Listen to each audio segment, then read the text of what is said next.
Welcome to SabreTalk.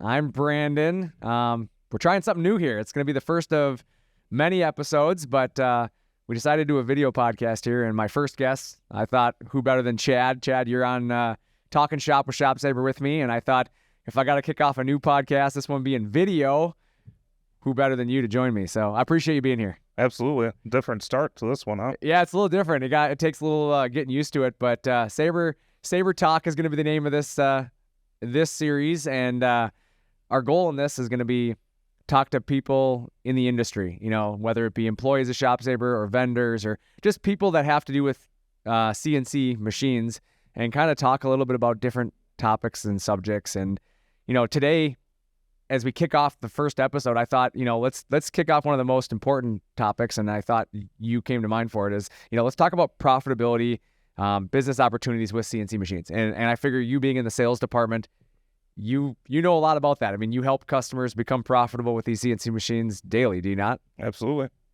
So, as we kind of look into it, let's just talk about a brief overview. I think, for anybody who's not familiar with CNC, let's talk a little bit about, CNC machining and kind of its significance, if you will, in various industries. And, as we kind of look at that, CNC machines have kind of taken over, have they not, Chad? Yeah, absolutely.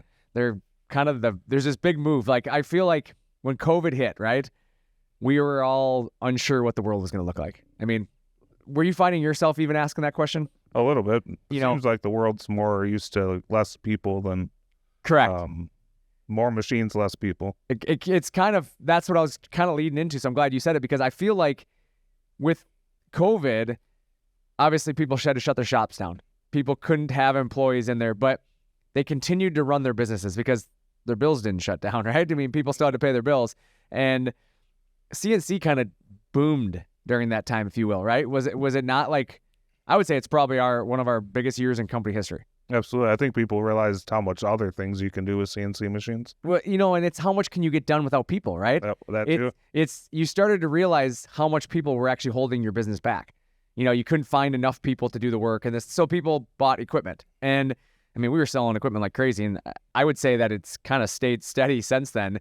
And we've seen a lot of people who did it the old school way, kind of realizing the old school way isn't going to be the future anymore. And I've seen less reversion after it. People haven't reverted back to, oh, we got to hire people. No, it's just been more automation all along the way, where, like, when COVID hit, we had a lot of, like, we got to work from home, right?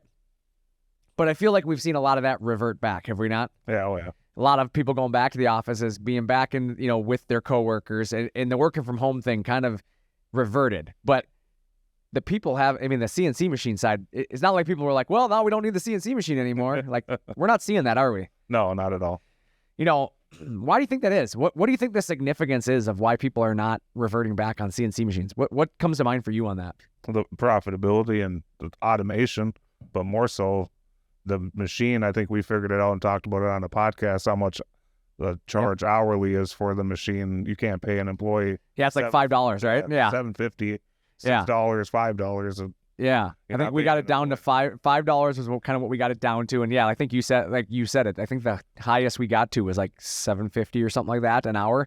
And it's like, yeah, you can't hire employees for that price. And if you can, their skill level isn't where you need it, right? They're not going to show up every day. Yeah, right. They're not going to cut precise every day. Well, I want you to think about that. Like, you hire a $15 an hour employee, right? Because that's pretty much minimum wage where you go now. I think that might be federal minimum wage, if I'm not mistaken. I guess I don't know. Yeah, I'm not sure either, but I think it's right around $15 an hour. You think about that, a $15 an hour employee, are they going to be a skilled craftsman in, woodworking? Probably not. Probably not. Right? Probably just getting going in their career. Yeah, I mean, they're probably a high schooler, being honest. Yep. Probably a high schooler, probably enjoy working in a wood shop, but they're there to take orders from you, right? They're there to, hey, boss, what do I do? What do you want me to do next? They're not going to lead the charge. They're not going to be a person that's turning out probably the best work in your shop. And if you want one of those type of employees, you're probably going to pay $30 to $40 an hour, probably. You think about that. $30 to $40 an hour for a skilled laborer who's going to run your shop and be able to keep up with the demands that you have. Or you buy a CNC router, and that router costs you like I said, $7.50 on the high side. And I mean, let's even go extreme, right? Let's call it $10 an hour, right? Like, let's say you buy the biggest, baddest thing you can afford ever, $10 an hour. It's nowhere close to what you're paying for these other people. I mean, it's a quarter of the cost of a true skilled laborer. And there was a guy that I talked to recently that kind of put this in my ear. And they talk about, if you could know that you're going to buy something that's going to pay for itself in a year, would you do it? Absolutely. I think everybody would, right? I mean, and that's really what you're doing. You're buying a piece of equipment that is going to pay for itself within the year. I mean, you talk about, depending on what you buy, it's $30,000 to $70,000, right, Chad? Yeah, that's good range. So a $70,000 employee is an average employee, is it not? Yep. Especially in today's world. So a $70,000 employee is going to need $70,000 next year too, won't they? Mm-hmm. And the year after that. And the year after that. I mean, they're probably going to want more the next year, and then because now they have more experience and they know you're more dependent on them. Mm-hmm. Plus, you have all the and that's all the other stuff that comes along with it. That $70,000 employee may not be $70,000 cash a year. You might be paying him $50,000 a year, but then you got health insurance and all the other stuff, right? Vacation, and by the time you add up their value to your company, it's $70,000. Where you can buy a CNC machine, and at the end of that first year, it's paid for itself. And then you're going to have it for 9 more. Correct. And 9 more years, exactly. You get to keep using it. And I think that's what kind of blows me away the most, is that it's not that the machine pays for itself in work alone, right? I mean, some guys are like, well, I'm not going to make $70,000 with that machine. Maybe you won't. I don't know your business. I think a lot of them will. I'm going to be honest. I mean, I think there's a lot of people that make easily $70,000 a year with their CNC machine. But even if you don't make the money and you just think about the money you didn't spend on hiring a new employee, it's paid for itself. Exactly. Has it not ultimately paid for not having to hire somebody? I mean, let's be honest, hiring people is already a nightmare in itself, right? And the CNC machine's going to be there every day. Every day. It doesn't move. It doesn't go home. Doesn't get in a fight with its wife. Yeah, it doesn't come in with a bad day, right? It didn't get pulled over on the way into work. Speeding. Yeah, it was just super mad. It's never happened to me. Yeah, never, right? But yeah, think about that. I mean, we've all had that. We all have bad days. Like, we've all got up in the morning and, something goes wrong. I woke up a couple weeks ago and my mailbox was laying flat on my yard, and I had to find out who ran my mailbox over. It starts your day off a little rough, right? You come to work. Are you on your A game after something like that happens? Probably not. Typically not. CNC machine doesn't wake up and have a flat mailbox in its yard. Just doesn't care, right? So I think, as we look at the brief overview and we look at that, I mean, that's the significance of CNC machines. But let's talk about the market a second. Let's do a market analysis. What are you seeing for current trends right now, Chad? Like, what are you seeing? If you were to look at the market and you look at CNC, what kind of trends in along the lines of trends, demands for CNC machines are you seeing? Like, what type of companies? Or yeah, I mean, I guess, like, who are you seeing? Like, where is the trend coming from? Where are people buying machines? Different industries or sectors, or where are the businesses adding CNC machines right now? Well, a ton of cabinet guys. Yeah, it's been the especially, I guess, today. If I go off of what I've gotten today, it's been EVA, like CDEC, signs, and then cabinets. Yeah. So you got the marine industry, in other words. Yep. Which the CDEC stuff is huge right now, and people. I mean, especially because, again, I think it goes back to the world is tighter on cash right now. So not buying a new boat. Yeah, fixing the boat. Correct. Rather than replacing the boat, they're fixing it, right? So you're going to see an increase in EVA machines. As you said, signs. Signs are, I feel like, one of those industries that are always around. Yeah. You're always let's be honest. We have to tell people where to go. People aren't figuring it out on their own, right? They got to be told where to go. So signs are super important. Whether you're running a store, you have a new business, you're going to an amusement park, whatever. There's always signs everywhere you go. Yep. So the sign industry, and I feel like during COVID, again, that was another one. It boomed because now they had to put the social distancing signs and all this stuff in place. So they just blew up. And now that the world is reverting back, and some of these signs have to be updated now because the same policies don't exist anymore, right? You don't have to have a mask every time you go in the building. So now they have to update their sign that doesn't say shoes, shirt, mask. Now it just says shoes and shirt, right? So, it's one of those things where you got to think about the sign industry. And then, as you said, the cabinetry industry, I think, is one of the busiest industries out there. And I think that's largely because, again, less people, more automation, right? And a lot of the people that call in with the same I'm either doing it by hand or I've been subletting it out to another company and they've been taking too long. They cost too much money. I can't control my lead time. I mean, you just named a bunch of reasons why people should consider CNC. And let's talk about that. Those are niche markets in their own, are they not? Like, you look at just the CNC industry from people are subletting their machine time, right? I mean, currently you have guys calling you up, hey, I've been paying a guy to cut my parts. That means that guy's been collecting money to cut somebody else's work. Why couldn't you be doing that? Making more money. Yeah. Profitability. Well, I look at it from a standpoint of how many companies out there have downtime on their machine. I don't know. You know, I'm going to bet that every 1 out of 3, 1 out of 4 have enough time on their machine where they could rent time on their machine or be willing to. Yep. And if you rented time on your machine, does that not essentially pay for the payment? Oh, yeah, absolutely. I mean, I've seen it. It's a question I used to ask, and I hear you guys asking it all the time too still. But when I was in sales years ago, talking to the customers on the phone, I would ask the customer, how much are you spending per month on outsourcing?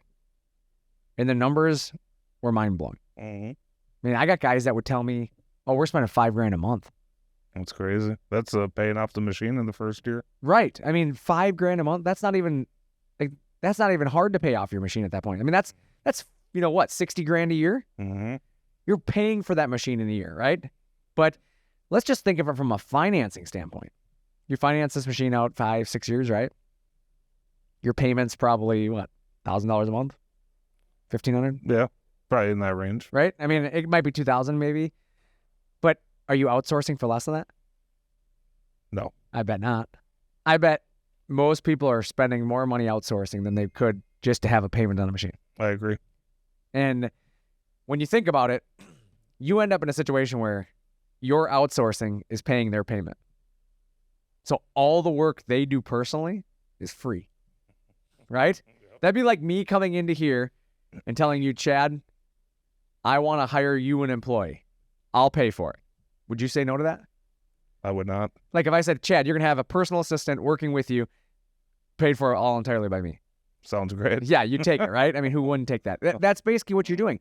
You're getting an employee in your business paid for by your customer. Like, why wouldn't you have a CNC machine? Exactly. So let's talk about these highly profitable industries. Let's talk about things that, you know, we've talked about here, the marine industry, the sign industry, the cabinetry industry. Let's talk about cost and ROI for a second, right?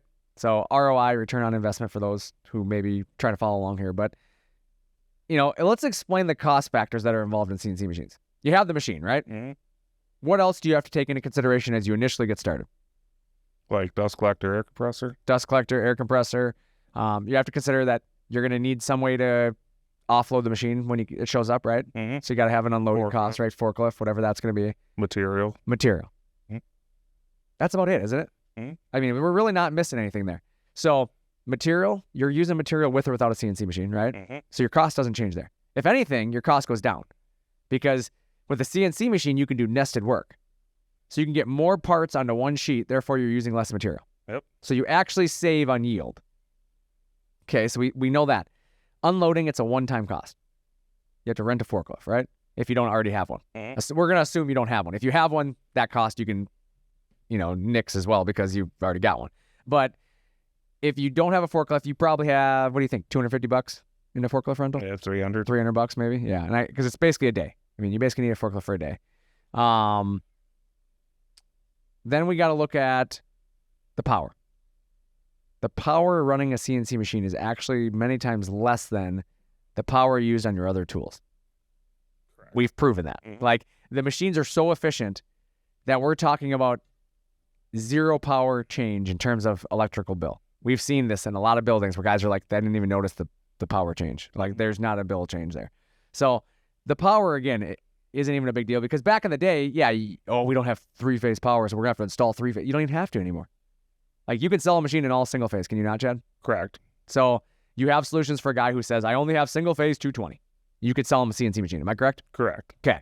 So forget the power for a second because power is really not a hurdle anymore that you need to think about. And then air. a lot of these shops already have air compressors. Most of them have air compressors. Yeah, and we're not talking this massive, crazy air system, right? 5 CFM. 5 CFM. That's crazy. 5 CFM. And then what's the PSI that you're usually telling people? 110. 110. So 110 to 120, let's call it, right? 5 CFM. So a 3 to 5 gallon or 3 to 5 horsepower air compressor could handle that demand. Easy. What is that? What do you think? Gallons of capacity? Probably I think 60 or 80. 60 to 80? Yeah, I was going to say. I think the larger capacity, the less the compressor runs. I was just going to say, if you can get to a 120, right, even that, you're just going to run less. Well, you could probably do less, but you would be cycling your compressor all day. Correct. Yeah, so really, 60 to 120 gallon compressor, you're going to spend, if you don't have one, 3 to 5 grand. 5 with a refrigerated dryer and after cooler. So 5 with all the bells and whistles. 5 with everything. 3 with, you need a filter pack still. So you think about that. The air is not even a real concern. No. I mean, it's nothing. When you consider the investment you're making in a CNC machine, 5 grand pays for itself in the first month. And I would think 80% of people have some sort of collector, some sort of dust collector, and some sort of air compressor. Well, they're not. Other equipment. Yeah, they're not cutting wood. They're already cutting wood in their shop. So unless you're doing it without dust collection and you're blowing wood everywhere and you're like, holy crap, I'm just, I'm standing on wood pile. Yeah, like wood chips. Yeah, to me, you needed one anyways then. So yeah, the dust collector's probably not a major concern. Air compressor, not a major concern.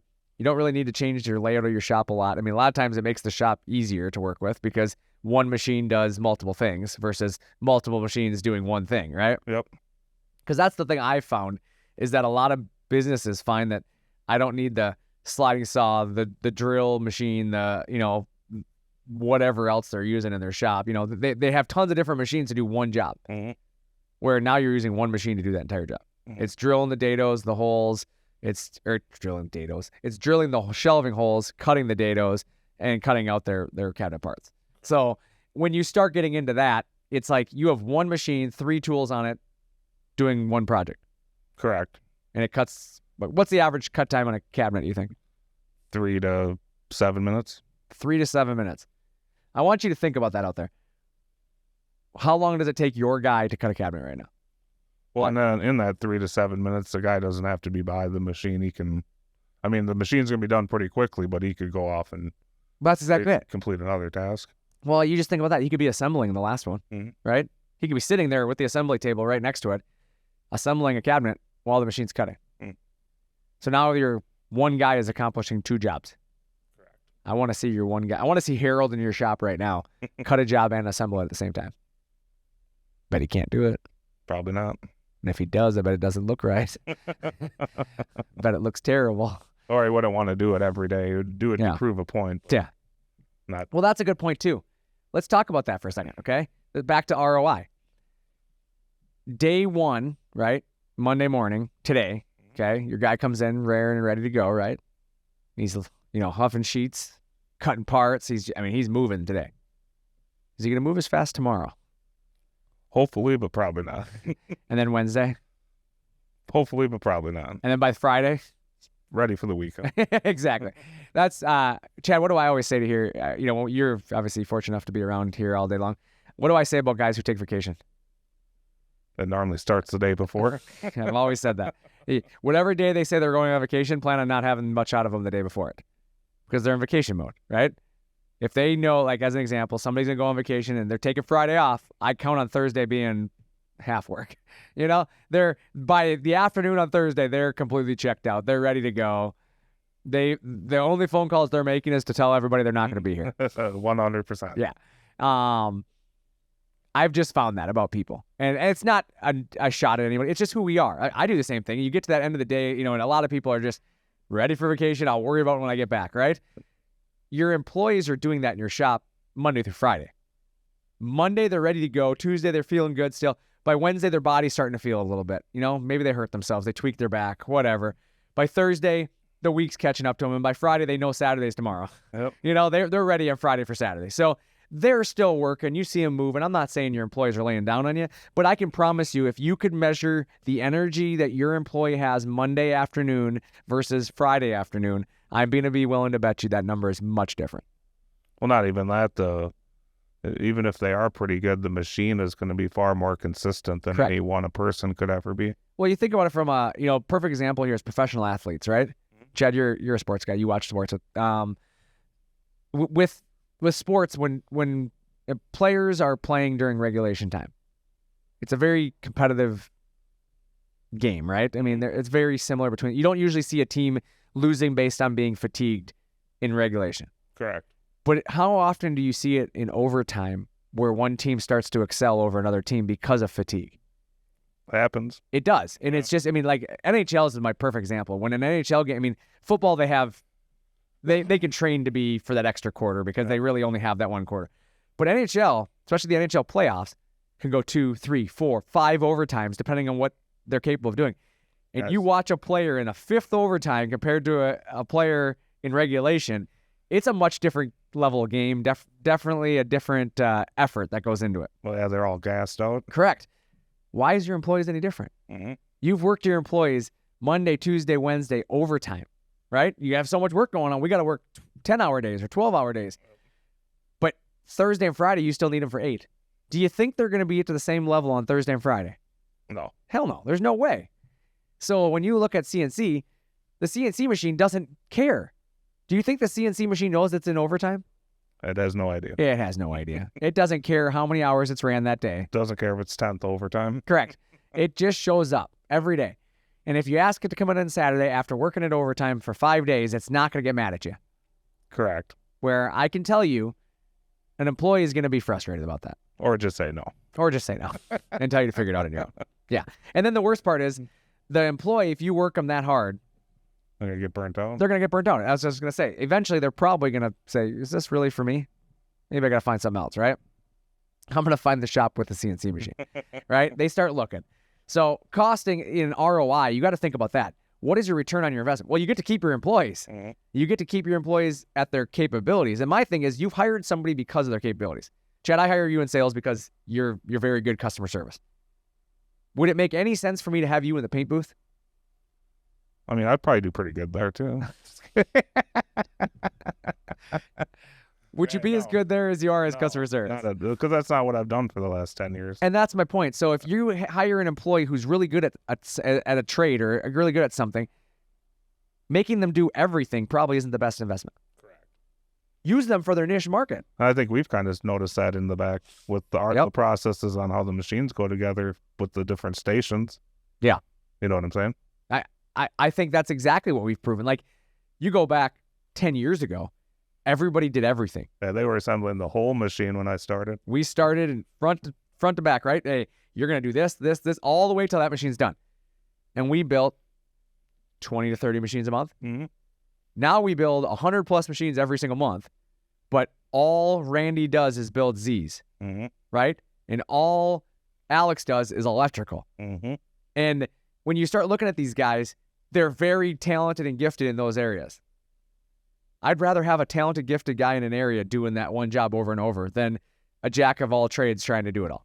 Well, and talking about people's body and stuff, how much easier is it for Randy now that he doesn't have to lift heavy gantries and do all that extra work that is going to wear him out sooner. Now he can be an employee for ShopSabre for longer. Correct. It's allowed us to build a better product too. Because the thing is, if Randy is the guy who does that, and there's a handful of guys in that, we're just using Randy as an example, but he's the old dog. He's awesome. But if he's doing it over and over, what's the likelihood he's going to make a mistake on that one thing? Very unlikely. Because he's doing the same thing over and over and over and over repetitively. He's going to know. And he knows what side by side one should look like. Mm-hmm. But when you do nothing the same all day long, is it easier to have a variance and not recognize it? Oh, yeah, absolutely. Right? You're going to say, I think that's right, because I don't remember. But when all I've done for the last month is build 100 Zs, I'm going to promise I can feel when one doesn't feel the right, Yep. It's a difference. It's just like, I always joke about guys giving bad raps to guys who do oil changes at the oil change places. Mm. And I've always said, like, they're probably more likely to get your oil change right. When all I do is oil changes all day long versus the oil change is an inconvenience for me. I'm going to rush through it because I want to move on to something else, right? You're more likely to get better service from somebody who's going to do the oil changes all day long, professionals, versus your neighbor who can do an oil change. discount tire for me. Yeah. This is my first time going there with my new car, and I had always got tires at the dealership, and you were like, go to discount. Yep. You're going to like it. Go to discount. I went there, and I think I was in and out of there with 4 tires in an hour. Correct. It's like, man, this is the way to do it. Yeah. Now I went back there for my second set. Correct. They're awesome guys. Like I said, it's one of those things where I don't go to Discount Tire to have them do my oil changes.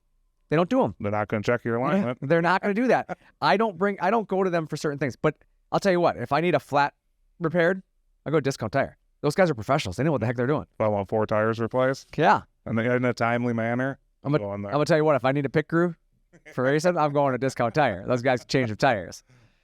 Yeah, it's pretty cool. But I mean, let's talk about product diversification for a second. There's a range of products we sell, are there not? Yeah, plasma routers. Okay.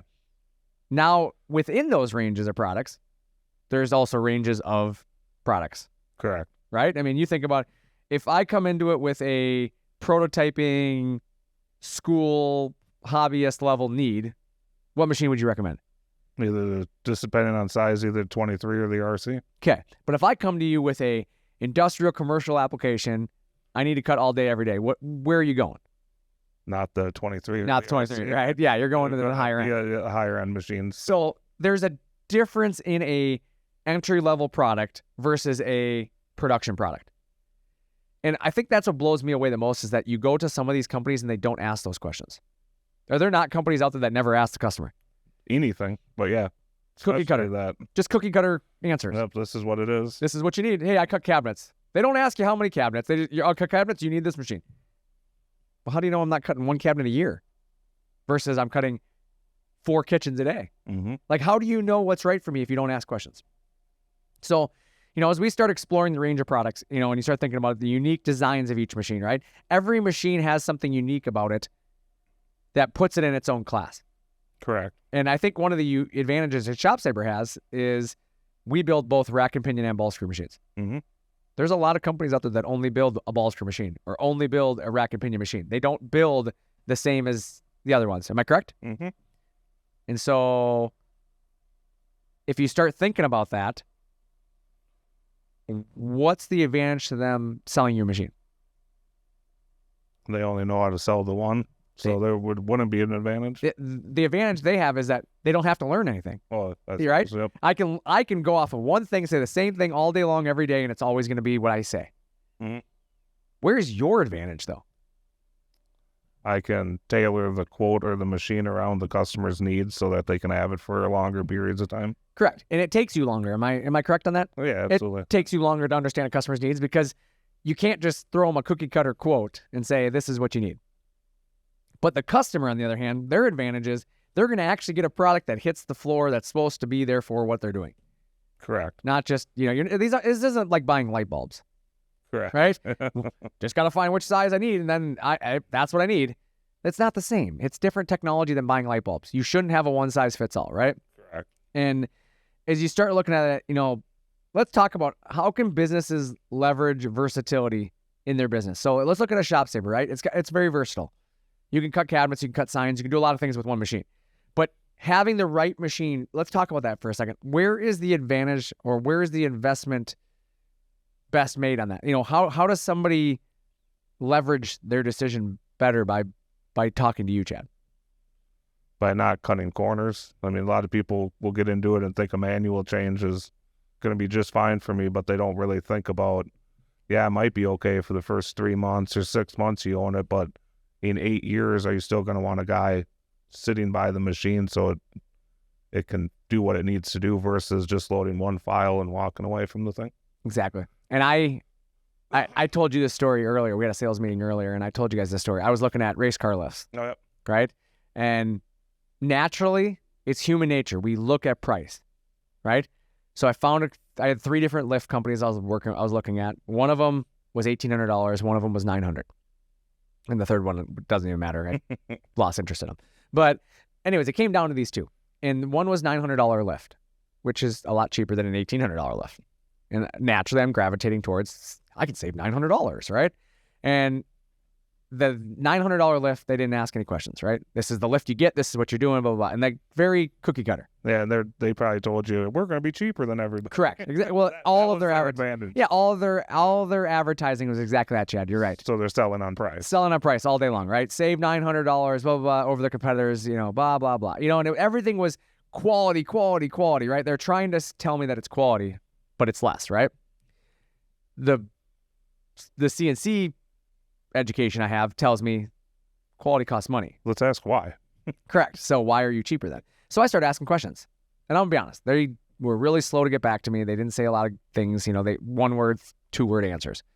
So I emailed the other company and I started asking questions and he's giving me good answers and everything. And finally I just was blunt with him. I'm a person that believes in telling somebody when you're looking at another product, right? Yep. So, I agree with that. So what's the worst that's going to happen? I'm going to learn something that I benefit from, right? So I told the guy, hey, I'm down to you and this company. I just am having a hard time justifying the $900. I told him that. Like, I just don't understand why I should spend more money for the same lift. I bet you got a good answer. Yeah, I got the answer of, do you have kids? And I thought to myself, what in the hell does that matter? And I said, yes, I do. I have 2 kids. And he said to me, well, is $900 worth going home and seeing them, or do you want to risk the lift falling on you and killing you? And I literally stopped in my tracks when he said that. And I'm like, aggressive, but true. Because I don't know what goes into their lift. And he said, and then he went, and I'll be honest, he didn't just stop there. And he then went into the lift solenoids they have. They have these cylinders that hold the lift up. And he's like, these ones that we use are guaranteed not to bleed off and this and that. And he went into the scientific, nature of why they use the cylinders they do. And he told me the cylinders single-handedly are why my price are higher. I can go buy cheap ones out of China too, just like everybody else can, and I can lower my price. But I don't want a lift that's in the air when you're under the car and that lift fails. He said, there's nothing under that car saving your life at that point. He goes, I'm going to be honest. He goes, I want everybody to put jack stands under there, but nobody does. They drive the race car on, they lift it up, and they crawl under the car. And he's not wrong, because I was under my car 3 times last week doing it without the lift that I had, without jack stands. And it's because you're doing it so fast. And it's supposed to be safe that you shouldn't have to. It says that they're supposed to hold. But he made a point. And so then it made me realize, let's take a look at CNC machines, right? It's no different. You have a business here that depends on that product. And you're going to risk that entire product. You're going to risk that entire reputation you've built, your customers, whatever you're working on, over a few $1,000s. Crazy to think about. But they are. People are doing it. They are literally gambling their life in a different sense. It's not their safety necessarily. Maybe it is. I mean, maybe the machine's super dangerous. But, in the sense of your livelihood, you've built this business. You've built a reputation. You've built a following. You have customers that depend on you. You have employees that depend on you and their families. And now the machine breaks and you can't get a part. Yeah. Or they discontinued the machine in 2 years and you just are SOL. Remember Travis's customer that had to wait 36 weeks for was it a motor? Motor. Yeah. 36 weeks. 36 weeks on back order because the guy bought a machine out of China. He said, I saved $5,000. Was it worth 36 weeks? 36 weeks he was down. He ended up buying another machine, obviously. He couldn't wait. But the point being is that's a long time to be waiting. It's real stuff that happens. Yeah, these aren't stories that we just get to make up. These are real situations that people go through that unfortunately end up on our doorstep. People call us with the sob story of, I need your help because my business is about to go under because I need that. You need to build this machine super fast. I have a really large paperweight. I can't move anymore. Oh, can you retrofit your stuff to it? Yeah. We've heard all these stories. Fortunately, the answer we give people nowadays is, yeah, I can get you a machine fast enough. What are we, 2 to 6 weeks right now? 2 to 6 weeks. 2 to 6 weeks on average. Obviously, there's some models that are a little more. It's crazy how fast some of them are going. Feel like I just sold it the other. Correct. 2 weekends ago. So, fortunately, we can save you right now. You're down. We can fix you. It's not always like this, right? There's been times when the lead times were 8 to 12 weeks. Well, just think of the beginning of 2024. That's what I'm saying. But I'm looking at it from a standpoint of when supply chain issues were what they were during the brunt of COVID, we couldn't get parts as fast as we can now. So it took us 12 weeks to build your machine. And if somebody called me saying, I'm down, I needed 3 months to fix your problem. Can your business wait 3 months? Nope. No. So rather than putting yourself in that scenario, which we don't know what the world looks like in a year, why not have a product in your hands that you can count on? Something that if you call us up, we have parts on the shelf. Mm-hmm. We have, 100,000 square foot facility here, and we probably have 10,000 square feet of just parts. Well, I wonder how you could calculate up. Yeah. It goes to the ceiling. That's true. Yeah, that's true. I know for a fact. 10,000 long and then 2,500 up. Yeah, I can tell you for a fact we have $1 million in inventory for spare parts. I will be willing to bet you most import companies don't have $1 million in inventory, let alone spare parts. They don't have $1 million in new machines sitting there. Well, they don't. Yeah. They're not. They're buying and selling out of China, drop shipping it here, checking it out and putting it on a truck to you. They're ordering containers at a time, and whatever shows up is what they get. Mm-hmm. And when you start looking at that, automation and efficiency, the benefits to automation and efficiency, the efficiency you get from automation is it's less downtime. A sick employee slows you down. A broken machine slows you down. So the automation is only good if it's being efficient. So having a machine that doesn't work correctly is about as good as having an employee that doesn't show up to work. Right? Well. So let's just, talk a little bit here, kind of getting to the end of it, but challenges and solutions. Let's address some of the common challenges. Chad, what are some of the common challenges you see businesses facing when trying to enter into a CNC purchase? And let's talk about the solutions that we have. What are common things, I guess, let me rephrase that. What are common things people tell you of why they can't buy a CNC machine? Oh, man. How long do we got, right? Yeah. People just, most of the time it's maybe something in their head, like, we've been doing it this way for 20 years. Yeah. They can't get out of their own way. Exactly. They refuse to understand there's a better way. I love that one. We've been doing this 20 years. This is the way my grandpa did it. Granddad couldn't buy a CNC machine. That's why he did it that way. That's people's own, doubts about themselves is hard to overcome when somebody has self-doubt, even though I know our tech support guys can get them up and going and it's not going to be an issue. It's just that when they have that self-doubt. Yep. I think that's a good point of it is, so let's talk about that. Tech support. All of our machines come with lifetime tech support and training. But people still believe that they can't figure it out. ShopSabre University. We're literally there to help them. It comes with their purchase that they can call us as many times as they want, email us as many times as they want. We can remotely log into their machine. There is no reason why you should not be able to run your machine. You can come spend the day with us. You can come to our class here in person and sit with us. You're going to be able to run a machine. 100%. So you got that out of the way. The one that I like, too, is I can't afford a machine. Yeah. You can't afford not to have a machine. Do you cut parts? That's my favorite thing is when people are like, well, I don't know if we're going to be expanding our business. Why do you have to expand your business to have a CNC machine? Do you have work right now? That work could pay for the machine. You don't need to expand your business. Just become more profitable. Yep. You're spending $100 on a $150 project. Why not spend $50 on a $150 project and make more money? Sounds like that'd be better for the company. Well, I think so. That's where people don't realize this. It's not about becoming the next Amazon. It's about living comfortably. And right now you're working 60 to 70 to 80 hours a week trying to get the work done. And you're not making any headway. Let's be honest. You're not catching up. You're falling behind. You're booked out for 9 months and you can't get a damn thing done, right? So now, instead of that, you can add a CNC machine, work 40 to 60 hours a week. So you cut 20 to 40 hours out of your week. You can have weekends off, and you're going to make time. You're going to catch up. And then you have some time to go out and sell. Do you not? Who's the best employee in the business for selling? Person who owns it. Person who owns it. The guy who started it, right? He knows his product better than anybody else. He's the most, we get these cabinet shops that are 1-2-man shops, right? They don't have time to do anything. They're literally in their shop all day long, all night, the weekends, whatever, between dinner. They go home, eat dinner with the family, they go back out there. Sometimes they don't do that. They're working like crazy, crazy people. When do they have time to go market?